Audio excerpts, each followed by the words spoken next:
We've been spending a tremendous amount of time on this channel talking about the militarization of the administrative branch of the U.S. government. And a video we made over a year ago was announcing the U.S. Department of Agriculture arming themselves with 40 caliber submachine guns.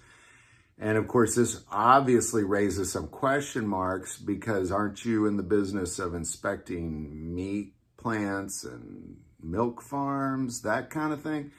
So what is this? Well, we kind of finally have some answers into why they believe they need these guns. Let's start with that it was in 1981. You can go all the way back to 1981 that the USDA was given permanent armed police abilities.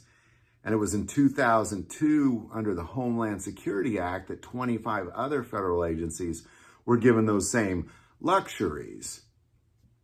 So why does the USDA need 40 caliber submachine guns to do health inspections and inspect milk farms? What is this? Why do they even need it? Well, according to the USDA, the guns are needed for self-protection. They quote, farm fraud, theft of government property, bribery, extortion, smuggling, and threats of violence and assaults on their persons.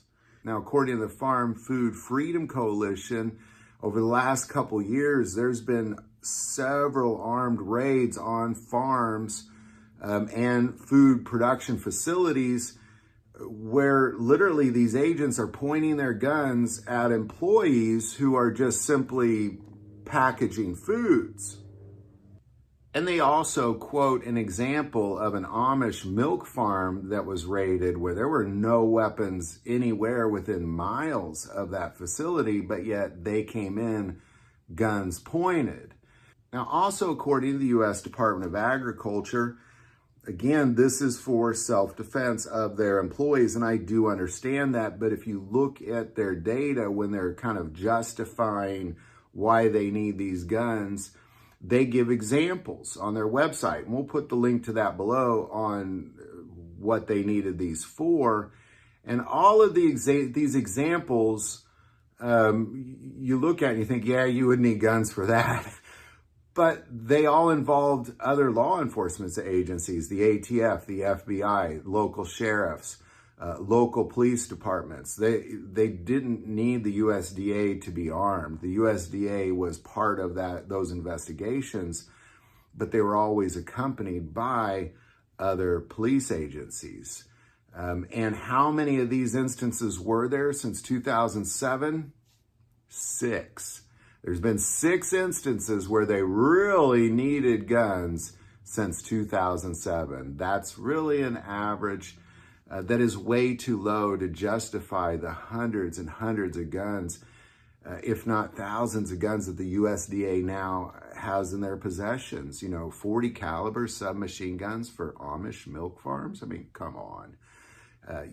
How many times is the USDA in the news, for being in a shootout, or you see the USDA kicking in doors in drug houses, or they clearly don't need them.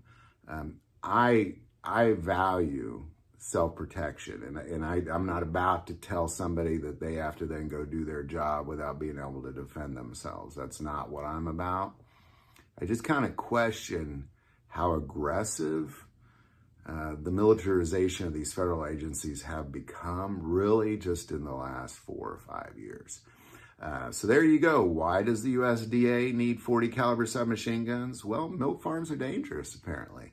I want to, of course, take a moment and thank Jace Medical for not only supporting this channel, but in my opinion, making the single most important prep you can make, which is having your chronic meds on hand in case of emergency or emergency antibiotics.